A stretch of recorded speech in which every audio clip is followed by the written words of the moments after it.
Corona काल शुरू ही हुआ था और नया नया लॉकडाउन हुआ था और सभी कॉलेज भी बंद हो गए थे।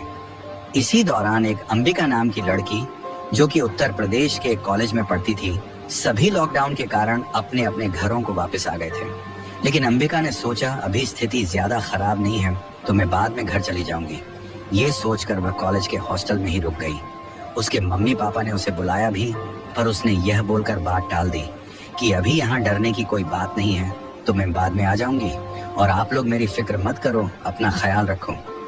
अब एक दिन अंबिका को बुखार आ गया और लॉकडाउन की वजह से वो घर से बाहर भी नहीं निकल सकती थी।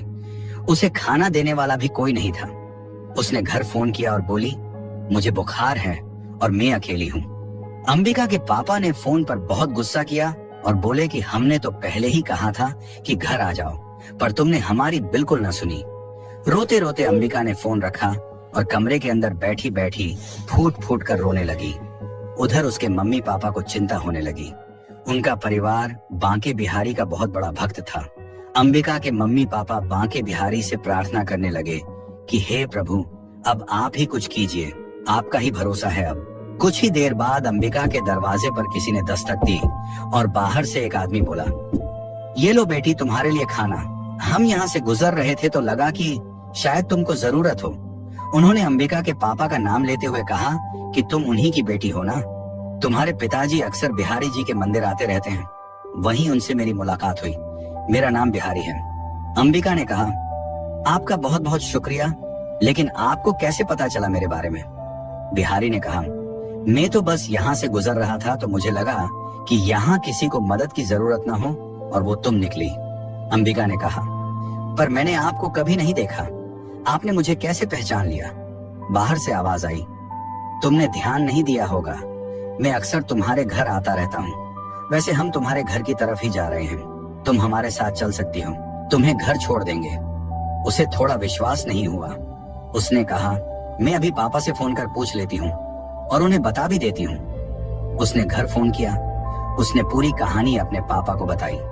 उन्होंने अंबिका से कहा, हाँ मैं जानता हूँ बिहारी को, तुम उनके साथ घर आ जाओ। अंबिका ने ठीक है पापा बोलकर फोन काट दिया। अंबिका उनके साथ गाड़ी में बैठकर वहां से चल दी। अंबिका को बुखार होने की वजह से रास्ते में नींद भी आ गई और उसे ज्यादा कुछ पता नहीं चला और वो 2 घंटे में अपने घर पहुंच गई। बल्कि वहां से अंबिका के घर का रास्ता 5 घंटे का था। जैसे ही उसका घर आया, बिहारी ने कहा, उठो बेटी, तुम्हारा घर आ गया। अंबिका ने कहा, अरे इतनी जल्दी पहुंच गए हम, पता भी नहीं चला।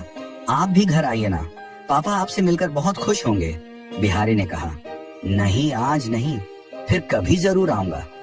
इस तरह अंबिका सुरक्षित अपने घर पहुंच गई थी।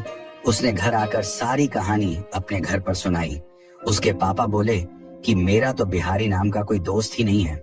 जब तुमने फोन पर बताया था, मैं तो तभी समझ गया था कि ये बिहारी जी का ही चमत्कार है।